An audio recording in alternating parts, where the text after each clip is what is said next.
The state government has also increased its capital expenditure by 8% to help rebuild the massive city's crumbling infrastructure.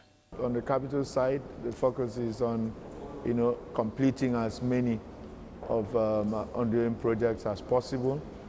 Moving forward, some of our major, especially, landmark projects in the state, like the Blue Line, rail mass transit,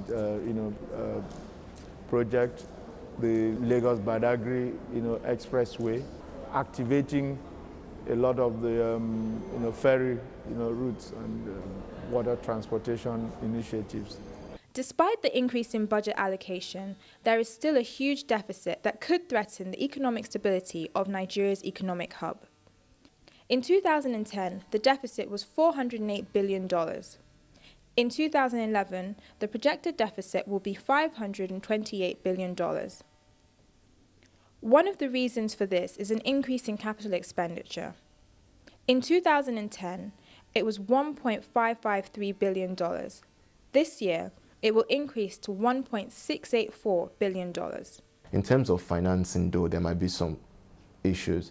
The government has estimated that to raise about $60 billion in bonds. Now, the terrain is not favorable as it was a year ago or 2 years ago, where we saw a lot of interest in government bonds, and which made yields come down, made Lagos state governments, states to be able to raise money at very attractive yields.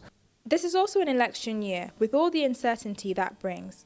However, many are confident that there will be few policy shifts. I think if you ask most political analysts, they will expect the incumbent administration to come into power. And if that happens, most things are going to continue as normal in Lagos State. And what we expect is policy continuation.